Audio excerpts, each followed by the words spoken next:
Hello, my name is Dr. Yaya Sissoko. Today we are going to talk about Chapter 7, Market Efficiency.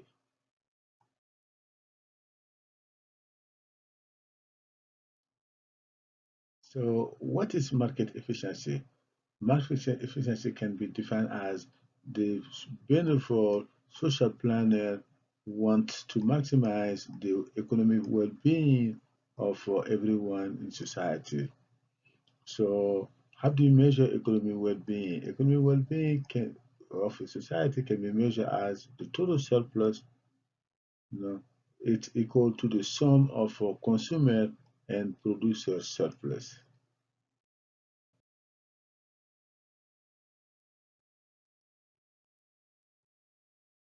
So the total surplus in the economy equal to consumer surplus plus the producer surplus.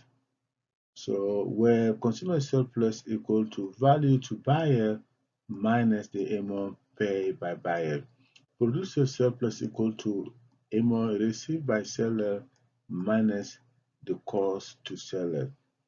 So therefore, the amount paid by the buyer equal to the amount received by the seller, so that the total surplus equal to the value to buyer minus the cost to the seller.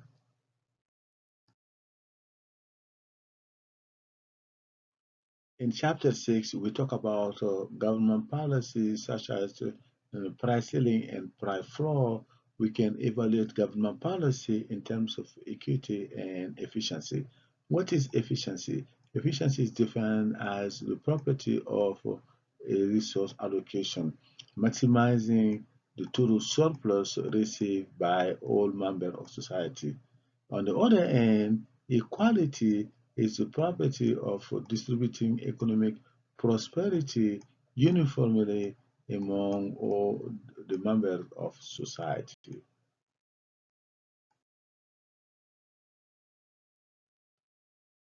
So, what are the gain from trade in the market? It's like a pie to be shared among all the market participants. The question efficiency is whatever the pie is big as possible. The pie is the total production, in the economy. And that total production should be, should be maximized as possible. In order to maximize that, the society has to be able to be producing on its PPA, the production facility frontier. The question of equity is how the pie is sliced, so how the portion are distributed among members of society. In other words, what criteria can be used to distribute it, the total production and among, so all the members in the society.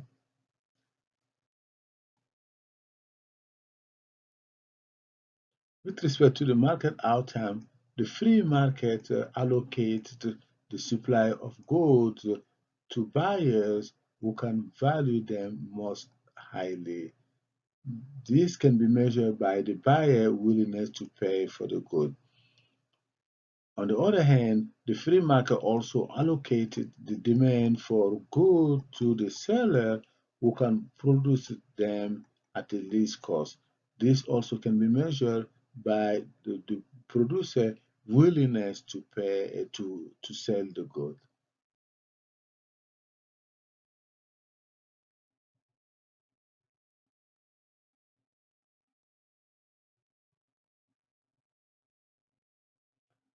Figure 7 show the consumer and producer surplus in the market equilibrium.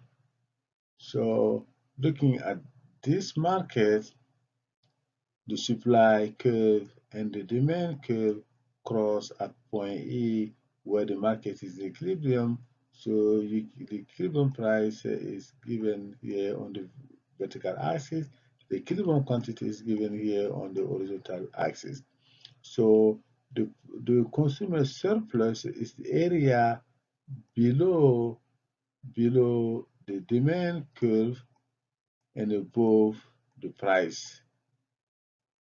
So that's the area represented by this triangle, the consumer surplus.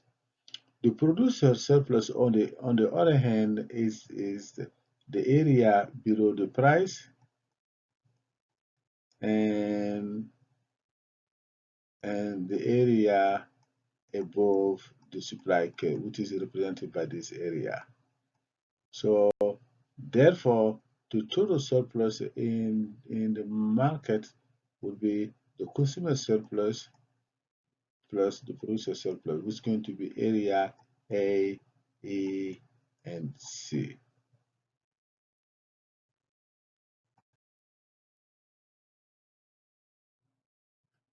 So at the market equilibrium, the social planner cannot increase the well-being, the economic well-being by changing the allocation of consumption among buyers or by changing the allocation of production among sellers. The social planner cannot rise the total economic well-being by increasing or decreasing the quantity of the good.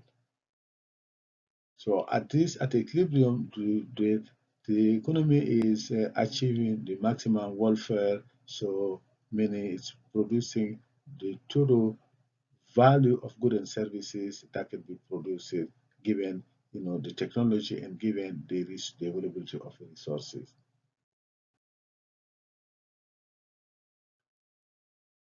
The market outcome, so free market produces the quantity of goods that maximize the sum of consumer and producer surplus. So uh, at, at the market equilibrium, the society achieve efficient allocation of resources. So the benevolent social planner will say, laissez-faire, let people do as they will. So in other words, so leave it alone. We don't need government to intervene with the economic activity. This came from Adam Smith, book World of Nation.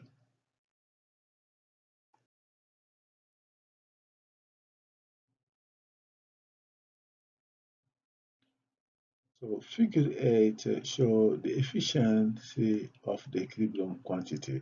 So this, market is in equilibrium where supply curve and demand curve intercept at the equilibrium, this point where you have the equilibrium quantity.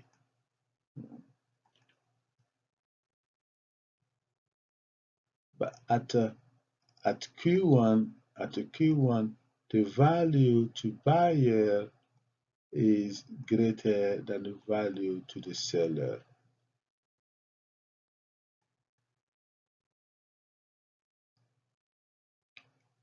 At Q2, the value to the seller is greater than the value to the buyer. So therefore, the market equilibrium maximizes the sum of the producer and consumer surpluses.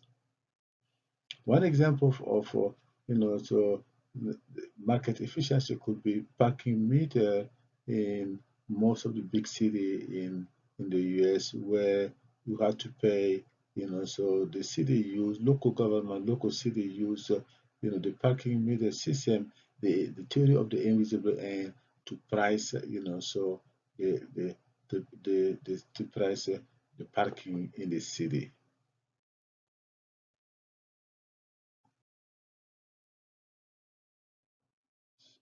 So one application of the market efficiency is Adam Smith invisible hand, where you take all the information about buyer and seller into account.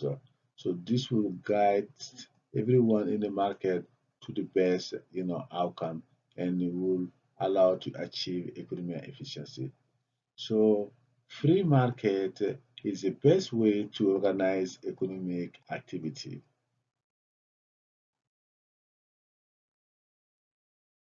Another application of efficiency market, should there be a market in organs.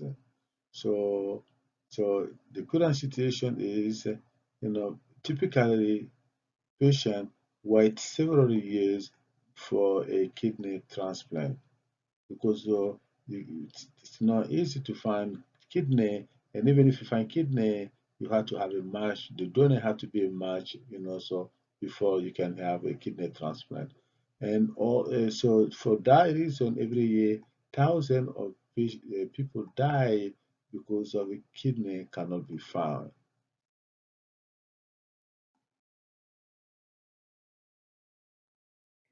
If the government allow market for kidney, there will be balance of supply and demand for kidney.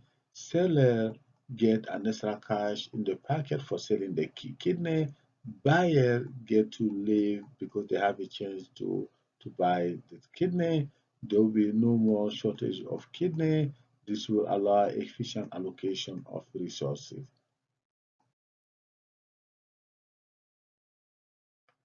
So critics about allowing a market for kidney worry about fairness. They believe that only rich people will be able to buy the kidney at the expense of the poor people. You know, people who don't have money will not be able to buy the kidney.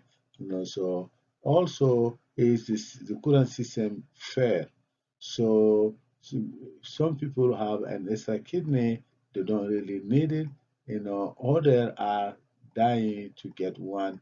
If we can have a system where people can, so have an incentive to sell, so one of the kidney that might also save some life, or through kidney transplant.